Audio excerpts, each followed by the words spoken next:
Il est indéniable que 2022 a été l'une des années les plus folles et les plus impactantes à ce jour pour les marchés des cryptos.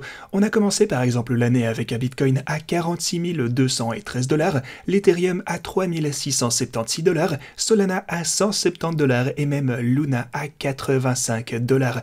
Bien entendu, on est maintenant à des prix extrêmement différents de là où on en était, certaines de ces cryptos n'existent d'ailleurs même plus, mais ce n'est qu'une fraction de tout ce qui a changé. Tant d'événements incroyables se sont produits au cours de cette année qu'il peut être difficile de s'en souvenir de tous. Alors aujourd'hui, je voulais faire quelque chose d'un petit peu différent et vous donner à tous un récapitulatif de ce qu'on a traversé ensemble au cours de cette année. Et rappelez-vous, si vous êtes toujours là après tout ce qui s'est passé et que vous faites toujours des recherches et que vous vous préparez pour le prochain marché haussier, le prochain bull run, alors vous serez certainement ceux qui réussiront le mieux quand il arrivera finalement. Avant de commencer cependant, assurez-vous de vous abonner et d'activer la cloche afin de ne rien manquer du contenu que je publie ici sur cette chaîne. Ok, c'est parti. On a commencé l'année avec une baisse d'environ 33% par rapport au sommet historique du Bitcoin atteint en novembre 2021. Cette chute à elle seule était suffisante pour que certaines personnes commencent déjà à s'inquiéter de ce que l'année pourrait nous réserver, et au fur et à mesure que le mois a commencé à avancer, des signes plus inquiétants se sont révélés à nous. Par exemple, le premier point de données de l'IPC de l'année a révélé un sommet de 39 ans pour l'inflation aux États-Unis. Ceci, ainsi que le début du retour à la normale après l'épidémie de Covid qui avait assez duré, a commencé à préparer le terrain pour que la Fed ne commence enfin à augmenter les taux à partir de zéro. Janvier nous a également apporté des rumeurs concernant le décret de la Maison-Blanche pour analyser la crypto en tant que risque pour sa sécurité nationale, ce qui bien sûr n'a pas trop aidé à dorer l'image des cryptos. Février a commencé avec le piratage de la passerelle ou bridge wormhole d'environ 326 millions de $. À l'époque, il s'agissait de l'un des plus grands hacks de toute l'histoire des cryptos de tous les temps, et bien que Jump Crypto soit intervenu pour remplacer les fonds volés pour les utilisateurs, cela a tout de même préparé le terrain pour que 2022 devienne la plus grande année à ce jour concernant les hacks des crypto-monnaies. À ce stade, les sociétés crypto avaient encore pas mal d'argent généré durant le dernier bull run, c'est pourquoi plusieurs d'entre elles ont payé des millions pour des spots publicitaires au Super Bowl. Cela incluait bien entendu la désormais tristement célèbre publicité FTX qui présentait de nombreuses célébrités et athlètes importants soutenant tous la plateforme comme le premier choix afin d'investir dans la crypto-monnaie. Mars nous a apporté la première augmentation de taux de l'année 2022 qui était en fait la première depuis décembre 2018. L'augmentation n'était que de 0,25%, mais c'est également à ce moment-là que la Fed a annoncé qu'elle prévoyait 6 autres augmentations de taux dans un futur proche, ce qui a effrayé les marchés. Malgré cette prédiction, le Bitcoin a augmenté de 4,7% ce jour-là. En fin mars, on a eu le piratage du bridge Ronin qui reste le plus important à ce jour avec un total de 624 millions de dollars qui ont été volés. Ce qui a rendu ce piratage encore plus impressionnant, c'est qu'il a fallu près d'une semaine pour que les gens impactés remarquent qu'il avait bel et bien eu lieu. Le piratage s'est déroulé le 23, mais n'a été découvert que le 29 lorsqu'un utilisateur a voulu retirer, sans succès, 5000 jetons Ethereum. Alors que tous les all-time highs de la plupart des jetons constituant le marché commençaient déjà à ressembler à des souvenirs lointains en avril, une exception notable était le projet Luna qui lui a atteint un nouveau et dernier sommet de 120 $ le 5 avril 2022.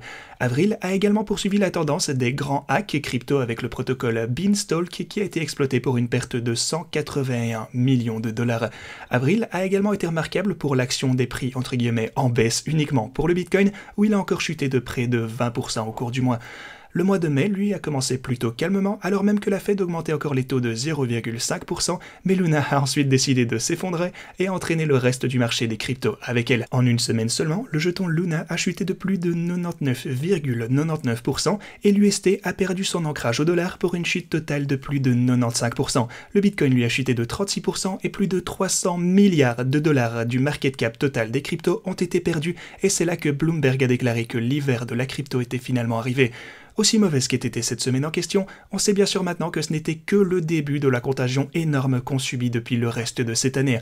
On a commencé par exemple à ressentir les effets de cette contagion dès le mois suivant lorsque la plateforme Celsius Network a gelé les retraits en raison de conditions de marché extrêmes. Alors que le short squeeze organisé par la communauté a temporairement fait grimper le jeton Celsius de plusieurs centaines de pourcents, il a tout de même terminé le mois en baisse de près de 60% par rapport à son point de départ. Juin a également été le mois où le fonds spéculatif de Three Arrows Capital a été mis mis en liquidation et que les deux fondateurs ont pris la suite après avoir déclaré dans un tweet qu'ils étaient pleinement déterminés à résoudre ce problème. La Fed a également continué à devenir davantage agressive en augmentant ses taux de 0,75% cette fois pour la troisième augmentation totale de l'année. Ensuite, Voyager est devenu une autre victime de la crypto-contagion alors qu'ils ont déposé leur bilan de faillite début juillet après que Three Arrows Capital n'ait pas réussi à honorer les paiements sur leur prêt de 650 millions de dollars à cette compagnie.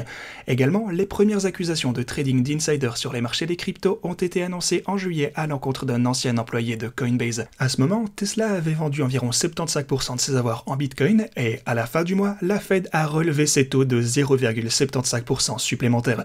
Cependant, le Bitcoin a rompu sa séquence de pertes de 3 mois d'affilée avec une augmentation de 17% lors du mois de juillet.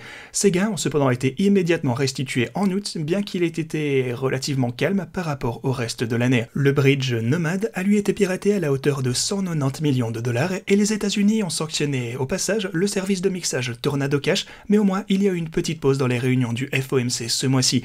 Septembre a commencé avec un focus sur l'Ethereum menant à sa fusion historique ainsi que la transition vers la preuve de staking, et bien que cette mise à jour se soit déroulée sans heurts, il s'est avéré être un événement de type sell the news car l'Ethereum a chuté de 25% dans la semaine suivant sa fusion. La Fed a d'ailleurs contribué à cette chute avec une troisième augmentation consécutive des taux de 0,75% alors qu'elle tentait de lutter contre la pire inflation recensée durant les 40 dernières années aux États-Unis. La société de teneur de marché crypto Wintermute a également été piratée pour 162 millions de dollars en raison de son utilisation d'un générateur d'adresses personnalisé compromis. Les hacks se sont poursuivis jusqu'en octobre, qui était en fait le pire mois pour les hacks de cette pire année globale pour la crypto-monnaie. Au début, le bridge BNB a été attaqué pour 586 millions de dollars, bien qu'une grande partie de ces fonds n'ait pas pu être transférée vers d'autres chaînes avant que la chaîne BNB ne soit temporairement mise à l'arrêt. Moins d'une semaine plus tard, le protocole Mango Market sur Solana a été victime d'une « stratégie de trading hautement rentable » dans laquelle les prix ont été manipulés pour une perte totale de 115 millions de dollars. Octobre ensuite a été le quatrième et dernier mois vert de cette année avec des gains modestes de 5% pour le Bitcoin et relativement peu d'actions. Novembre a par contre commencé avec une autre augmentation de taux de 0,75%, mais tout le monde espérait que la contagion était désormais terminée et qu'on pourrait peut-être profiter de cette fin d'année avec les fêtes. Cependant, FTX et Alameda avaient d'autres choses en tête car ils ont finalement perdu le contrôle de leur compagnie en novembre et tout s'est effondré autour d'eux. Le Bitcoin a immédiatement chuté de 23% en 2 jours, Solana a chuté de plus de 60% rien qu'à l'annonce de cette nouvelle, FTT s'est écrasé de plus de 90% et presque tous les autres projets ont ressenti la même douleur à leur côté alors que les investisseurs en crypto ont fui les marchés à la recherche de sécurité. Les plateformes d'échange ont également vu des retraits énormes et les stablecoins ont vu d'énormes rachats alors que les investisseurs de toute taille cherchaient à échanger leurs cryptos contre du fiat. Les sociétés de crypto ont également continué à ressentir la douleur alors que Genesis Trading, Gemini Earn et d'autres mettaient en pause des retraits de leurs services. Décembre nous a apporté la dernière augmentation de taux de l'année qui était une hausse plus timide de 0,5%. Cependant, cela nous a également amené à davantage de questions sur les plateformes qui sont encore potentiellement en train de lutter dans les coulisses. Par exemple, si Genesis ainsi que Digital Currency Group sont en mesure de trouver une solution à leurs gros problèmes de liquidité. On a par contre pu voir en fin d'année un peu de justice être rendue alors que SBF a finalement été arrêté et extradé vers les États-Unis. La semaine dernière, l'homme derrière l'exploitation de Mango Market en octobre a également été arrêté et accusé de manipulation de marché ainsi que de fraude. Maintenant, alors qu'on est en train de terminer l'année avec un Bitcoin en baisse d'environ 64% et la plupart des autres jetons dans une situation similaire ou pire, on peut commencer à attendre avec impatience ce que 2023 nous réserve en sachant que si on a tous ensemble pu survivre à cette année, eh bien je pense qu'on sera capable de traverser tout ce que les marchés des cryptos pourraient nous réserver. Avant qu'on ne se quitte, un dernier sujet que je souhaiterais couvrir aujourd'hui est Aurochs, le sponsor de notre vidéo. Aurochs est une entreprise native de la crypto-monnaie avec une variété de produits et services innovants. Par contre, celui dont je voudrais tout particulièrement vous parler aujourd'hui, c'est le wallet de Aurochs. Si vous faites quoi que ce soit on-chain, que ce soit du trading sur des DEX, le farming de liquidité ou yield farming, à la collecte de NFT et tout le reste entre les deux, eh bien vous savez à quel point le wallet que vous utilisez affecte votre expérience. Aurochs a vu ce qui manquait au portefeuille actuel qui sont disponibles sur le marché et a créé son propre wallet wallet afin de fournir tout ce dont on a besoin en tant qu'investisseur et plus encore.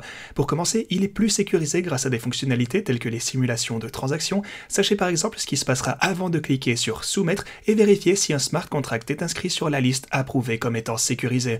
En dehors de la sécurité, il existe de nombreuses autres fonctionnalités utiles et intéressantes intégrées telles que les swappings de jetons sans gaz, l'accès aux airdrops et aux whitelist NFT, des informations sur le portefeuille ainsi qu'une adhésion exclusive système de récompense. Ce qui rend ces fonctionnalités encore plus impressionnantes, c'est que Aurochs les a toutes combinées dans une interface qui reste intuitive et facile à gérer pour tous les utilisateurs, quel que soit leur niveau d'expérience. Le nombre d'utilisateurs de ce wallet sera cependant limité durant sa première phase et ses premiers utilisateurs bénéficieront de divers avantages, notamment des cadeaux mensuels, l'accès à des événements de conférences ainsi que des fêtes, des soirées, etc. Si vous souhaitez essayer le portefeuille Aurochs par vous-même, vous pouvez le faire dès maintenant via le lien en description. Passez un bon réveillon du nouvel an et à la prochaine.